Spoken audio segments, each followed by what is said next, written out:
Hello, and how are you all doing?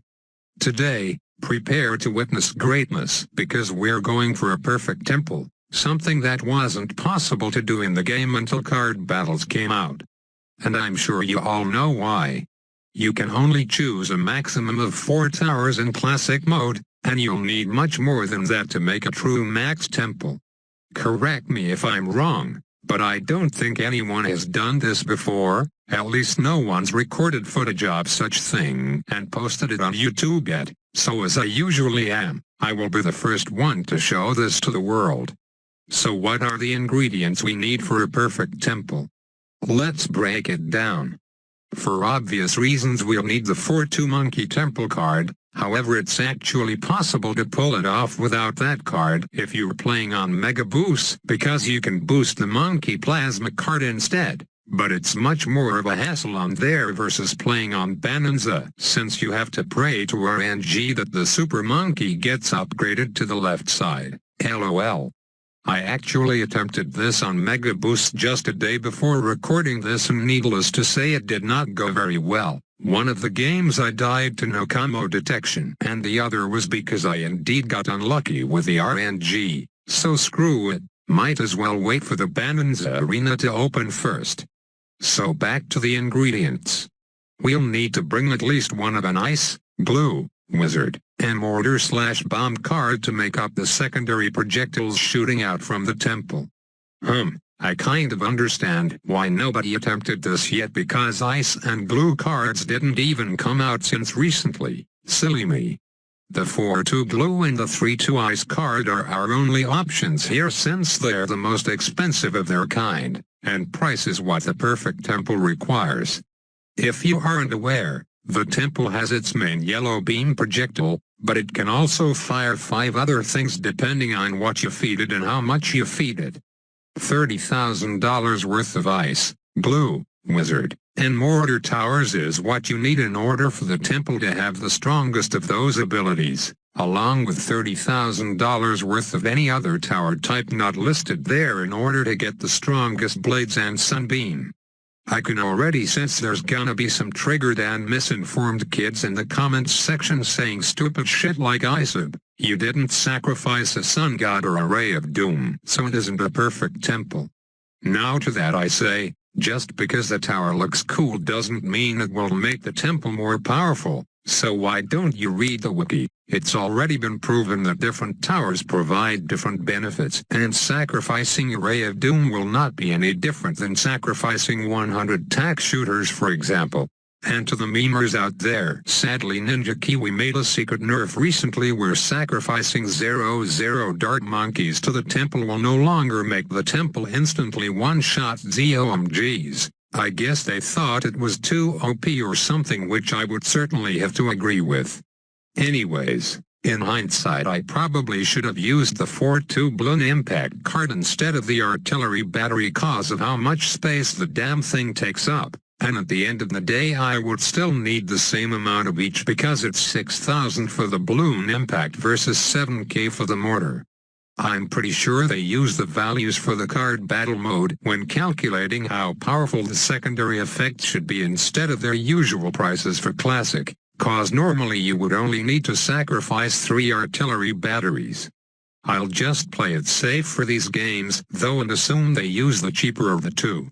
Okay, so another thing to mention, just for fun I brought along the 2 tower enhancing abilities, the Call to Arms Village and Overclock Tower, in order to make the temple harder, better, faster, and stronger. Plus it'd be cool to see an already perfect temple shooting at 1,000 times speed right. Before coming into this, I actually wasn't sure whether either of these abilities stacked or not, most notably the Call to Arms in question. And let me tell you, the results shocked me. Once I stacked those abilities on top of each other I couldn't believe what happened next. Sorry, my inner BuzzFeed kicked in there, maybe I should make that the title of this video. Kappa. Anyways, first let me get this bad boy temple up. All those towers scattered across the map should be enough to make it perfect. Are you guys ready? 3, 2, 1. Nice. Nothing too out of the ordinary. I mean, what did you expect? It's the exact same thing as making a perfect temple in BTD 5, lol. But that's it, ladies and gentlemen, a true perfect temple in battles, stronger than any temple anyone has ever made in a non-card battles match. Now that's all fine and dandy, but now it's time for the real show to start. Let me just cycle through all these cards so I can get up those villages first.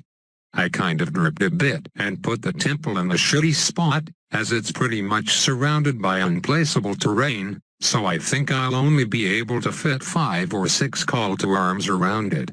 But that's okay, we have a bunch of overclocks down at the bottom to compensate. Let's start by spamming the call to arms abilities first. Holy shit, did you guys just see that? It definitely looked like that temple shot faster than 2 times speed onto the effect of 4 villages, and it seems to affect everything, including the secondary effects, and that makes it so much cooler. Sadly, the temple was so strong, and the balloons were so weak that we only saw it for a split second before the balloons disappeared from the screen, so let's try again once they come off cooldown. In the meantime, let's overclock this guy. 3 overclocks, and to be fair, I don't see much of a difference besides the fact that the sunbeam shoots faster.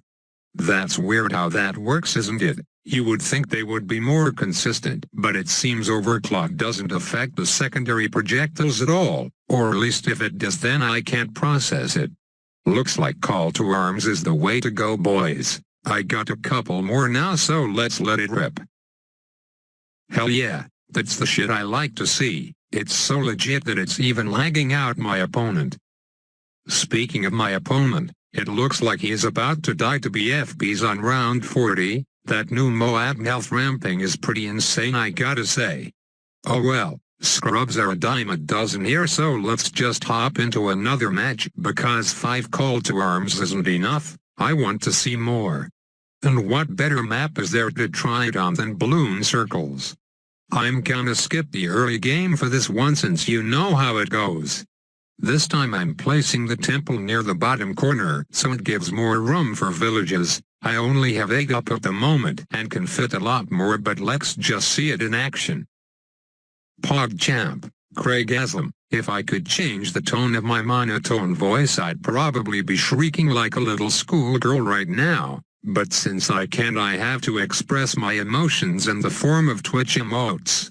So today I learned call to arms can actually stack on mobile, and boy isn't that great, because it makes for some really cool shit. Who needs mods when you can make any tower shoot at hypersonic speed?